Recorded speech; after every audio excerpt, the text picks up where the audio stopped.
kewenangan penguasa mestinya harus dibatasi oleh sesuatu untuk menjaga kedaulatan rakyat dan juga menjalankan negara yang demokratis, tidak terjadi kesewenang-wenangan oleh penguasa. Untuk apa hukum dibentuk dan untuk kepentingan siapa sebenarnya hukum atau dalam hal inilah undang-undang dibentuk. Nah, pada video kali ini kita akan membicarakan hal yang demikian untuk memahami hukum dibentuk untuk siapa.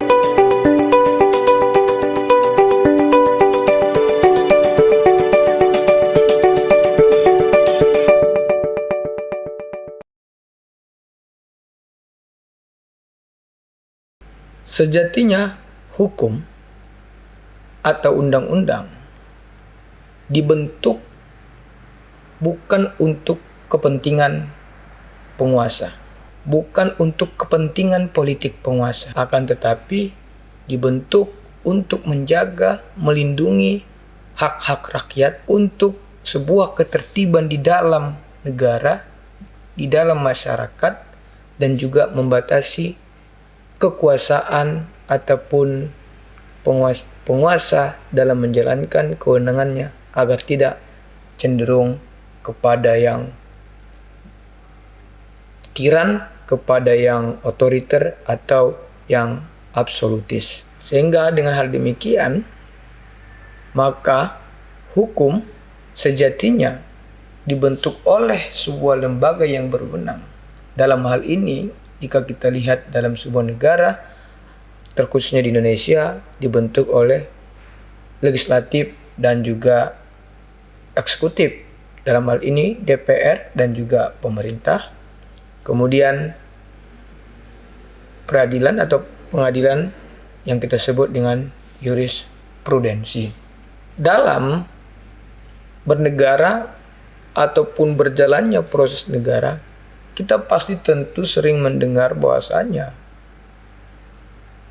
sebuah doktrin yang mengatakan perkataan raja, perkataan penguasa, atau perkataan pemerintah, atau yang memiliki kekuasaan adalah hukum. Nah, doktrin yang demikian tentu tidak bisa lagi kita aminkan di zaman saat ini, di dalam negara hukum seperti Indonesia. Hukum memang tidak bisa dipisahkan dari sebuah kekuasaan. Akan tetapi, kekuasaan yang dimaksud di sini tunduk patuh kepada hukum. Sama halnya seperti hukum tidak bisa dipisahkan dari politik, dan politik juga tidak bisa dipisahkan dari hukum. Misalnya juga hukum tidak bisa dipisahkan dari moral, dan moral perlu dikonkretisasi ataupun dinyatakan dalam sebuah norma-norma hukum. Mengapa demikian? Kekuasaan dan hukum tidak dipisahkan. Ada satu perkataan dari pakar hukum negara kita Indonesia yang mengatakan bahwasanya hukum tanpa kekuasaan adalah angan-angan. Kekuasaan tanpa hukum adalah kejeliman. Tentu kita sudah sangat biasa atau mendengar dengan kata-kata ini, yaitu ini disebutkan oleh pencetus teori hukum pembangunan, yaitu Mokhtar Kusuma Atmaja. Kita tegaskan kembali, hukum dibentuk untuk melindungi hak-hak rakyat, untuk menciptakan ketertiban, untuk menciptakan keadilan. Bukan hanya itu, hukum juga dibentuk untuk membatasi kekuasaan dari penguasa.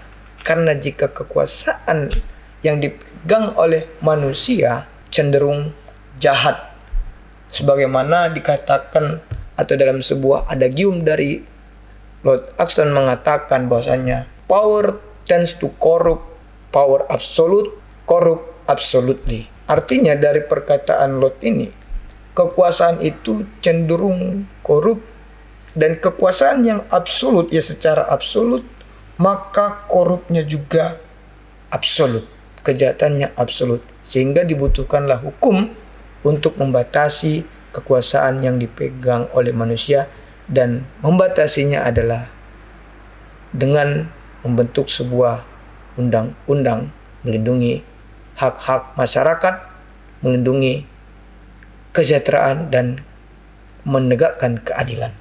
Dalam penerapannya, atau kita katakan dalam prakteknya, hukum dibentuk jika kita sadari dengan baik, jika benar-benar kita tegakkan, maka kesewenang-wenangan dari penguasa atau untuk kepentingan penguasa, maka tidak akan kepentingan politik penguasa maka tidak akan terjadi.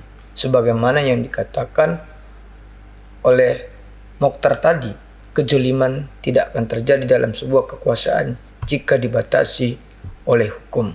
Kejoliman seperti yang dimaksud oleh Lord Acton tadi. Dalam cara berpikir juga, kadang cenderung orang tidak memahami soal pembatasan hukum atau yang ditegakkan oleh konstitusi. Fenomena yang terjadi cara berpikir kepentingan politiknya saja pernah terjadi di Indonesia, yaitu adanya wacana dari beberapa kelompok yang ingin Presiden Jokowi melanjutkan 3 periode. Nah, cara berpikir seperti ini adalah cara berpikir yang tidak melihat kepada pembatasan hukum sebagaimana yang diatur di dalam Konstitusi Undang-Undang Dasar Negara Republik Indonesia. Ini adalah sebuah wacana yang kacau yang ingin menghilangkan pembatasan kekuasaan secara konstitusi, sehingga ini hanya untuk memikirkan kepentingan politik penguasa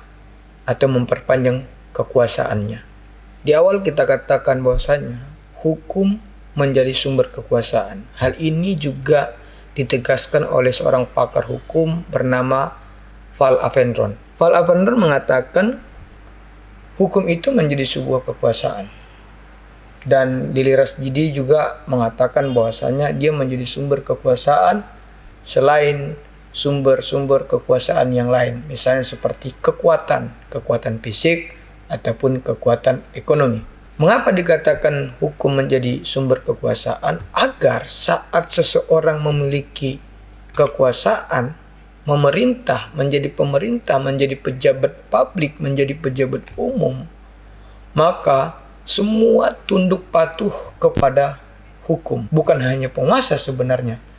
Seluruh masyarakat ataupun rakyat yang berada dalam suatu negara hukum, ketika ditegakkan dengan benar, maka semua tunduk patuh kepada hukum agar tercipta sebuah keadilan. Hal ini juga ditegaskan dalam sebuah konsep negara hukum yang disebut dengan Rechtsstaat atau Rule of Law.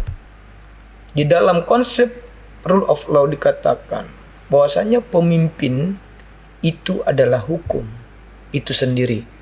Pemimpin bukanlah manusia. Tentu ini memiliki makna yang sangat dalam. Hal ini juga menegaskan supaya tidak terjadi yang namanya kesewenang-wenangan para pejabat melakukan penindasan atau korup dalam menjalankan tugas dan wewenangnya sebagai pemerintah pelayan masyarakat. Hukum atau undang-undang adalah sebuah acuan dalam negara demokrasi, dan ini menjadi pedoman dalam penyelenggaraan negara. Undang-undang ataupun hukum adalah sesuatu yang lebih didahulukan daripada kepentingan-kepentingan yang lainnya. Hal ini sebagaimana pernah disampaikan oleh seorang filsuf bernama Plato dalam bukunya yang berjudul Nomoi. Artinya hukum atau perundang-undangan menjadi acuan penyelenggaraan sebuah negara. Nah, bagaimana pembentukan undang-undang di Indonesia? Kita melihat sendiri belakangan hari ini pembentukan undang-undang di Indonesia mengundang kontroversi. Para pakar hukum juga menilai demikian. Kita tentu masih ingat pengesahan Undang-Undang Cipta Kerja yang begitu cepat, secara kilat langsung disahkan. Kemudian undang-undang yang terbaru yang mengundang dan mengandung pasal-pasal yang kontroversi. Artinya bahwasannya adalah dalam pembentukan undang-undang di Indonesia belakangan hari cenderung melanggar norma-norma hukum. Undang-undang Cipta Kerja dibentuk sangat melanggar norma pembentukan peraturan perundang-undangan yang disebutkan dalam undang-undang. Akan tetapi terjadi lagi hukum diolah dan dikelola oleh para penguasa di legislatif dan eksekutif untuk kepentingannya dengan melakukan sebuah revisi terhadap undang-undang pembentukan peraturan perundang-undangan untuk ke depan bisa mengesahkan undang-undang Cipta Kerja yang cacat formil, bahkan pasal-pasalnya mengundang cacat material yang bertentangan dengan konstitusi.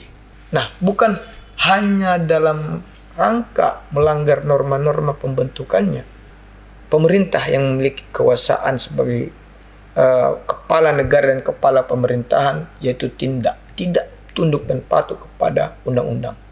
Kita contohkan misalnya, Presiden Jokowi mengangkat seorang menteri atau beberapa menteri yang bertentangan dengan norma hukum terkait pengangkatan menteri, undang-undang kementerian. Ada hal yang sangat paling vital yang dilanggar oleh Presiden Jokowi, yaitu mengangkat menteri yang masih aktif sebagai ketua partai politik.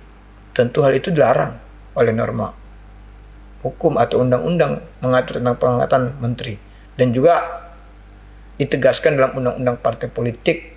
Apalagi yang terjadi, Hakim Konstitusi atau Mahkamah Konstitusi telah membatalkan Undang-Undang Cipta Kerja karena dianggap cacat formil dan material bertentangan dengan konstitusi, maka nasibnya dicopot oleh yang mengusungkan dia menjadi Hakim Mahkamah Konstitusi, yaitu dari pihak legislatif, yaitu Dewan Perwakilan Rakyat Indonesia.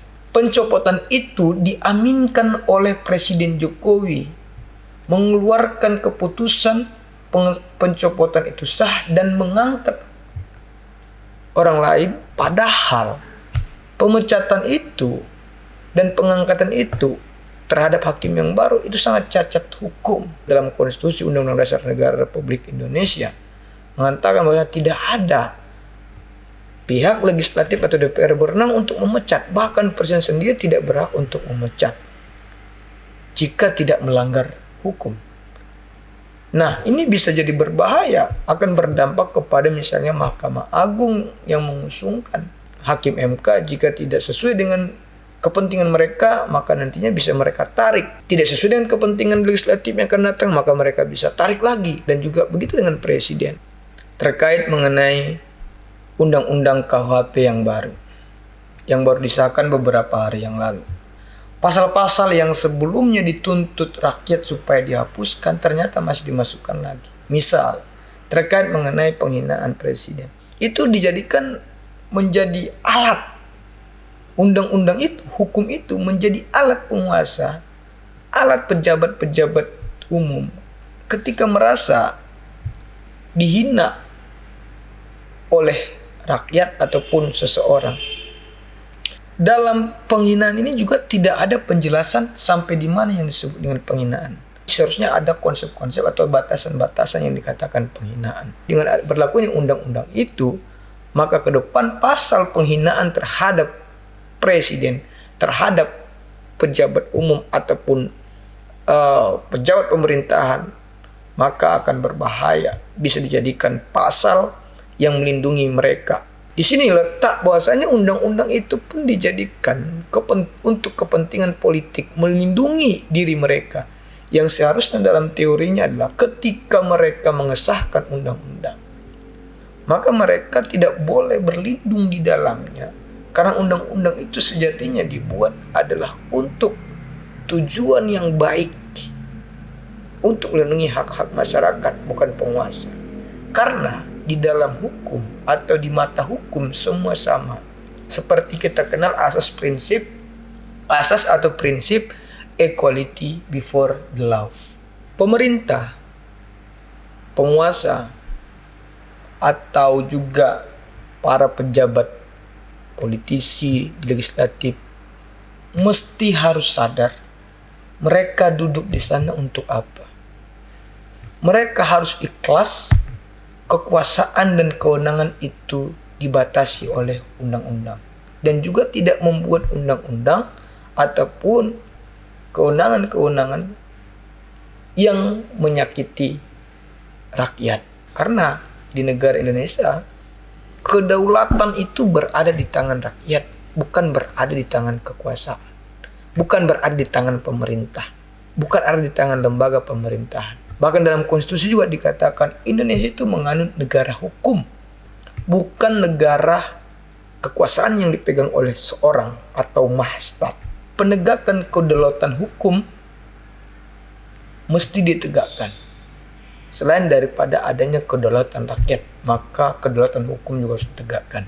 Ada sesuatu yang sangat penting bagi kita masyarakat biasa untuk menyadari ini, yaitu adalah kesadaran dalam penegakan hukum atau kesadaran hukum, di mana kesadaran hukum yang dimiliki oleh masyarakat ini dapat juga membatasi kepentingan politik penguasa, dapat juga melawan kesewenang-wenangan penguasa. Untuk itu dalam negara demokrasi, rakyat berjuang untuk menegakkan hukum yang sebenarnya. Untuk itu rakyat juga harus tahu bagaimana proses berjalannya hukum dan tidak boleh apatis terkait perkembangan-perkembangan hukum di Indonesia. Demikian, mudah-mudahan bermanfaat. Dan kepada kita seluruh masyarakat dan rakyat Indonesia sama-sama memiliki kesadaran hukum dan menegakkan negara hukum yang tertib, berkeadilan, dan beradab. Terima kasih.